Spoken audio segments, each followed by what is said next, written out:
हो रहा है कर्पूर गौरम करुणावतारम। लेकिन जब भगवान ने समुद्र से वो हलाहल नाम का विष निकला और मेरे महादेव ने जब उसको पिया, तब से मेरे महादेव का कंठ नीला पड़ गया। महादेव बोले मैं जानता हूं कि जब से मैं नीला स्वरूप हो गया मेरा, लेकिन आप ऐसा सब क्यों कह रहे हैं? पार्वती जी बोली आप ऊपर से भी काले हो और अंदर से भी काले हो, प्रेम से हो।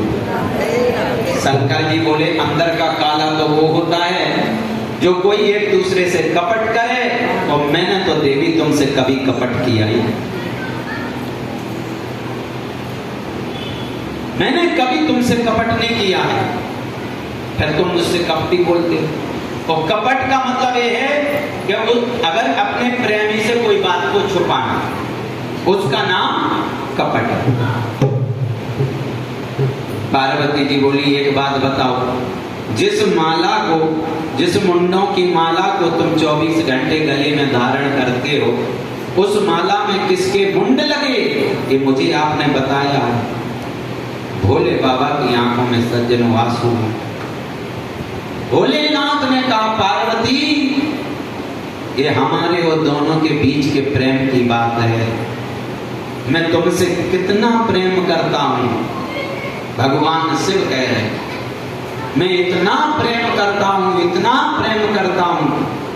वैसे तो आप जगदम्बा हो, अंबिका हो, परम्बा हो, लेकिन जब जब देवी तुम अपने लीलाओं में परिवर्तन करती हो और जब तक तुम अपने देह का त्याग करती हो, तो मैं तुमसे इतना प्रेम करता हूं कि तुम्हारे उस मुंड को लेकर के अपनी माला में डुबो लेता हूं और आपके इस मुंडों की माला को गले में धारण करके इतना प्रेम करता हूं।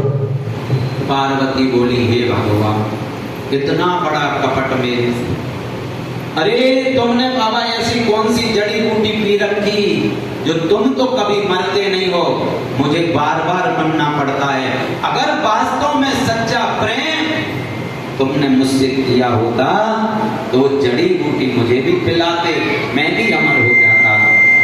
मेरे सिर के मुंह से निकल गया देवी, मैंने तो अमर कथा का पान किया है। क्या किया है? अमर कथा का।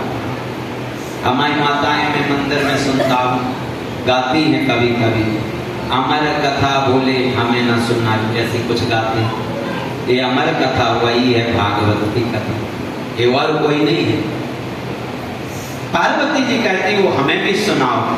भगवान शिव ने कहा देवी जब मैं कथा सुनाता हूं तो आंख बंद करके सुनाता हूं, कौन सुन रहा है कौन नहीं सुन रहा है। इसलिए भोलेनाथ गए, डमरू का निनाद किया, एक आसन लगाई, पार्वती को सामने बैठा दिया। पार्वती से बोले मैं कथा सुनाऊंगा, तुम बीच में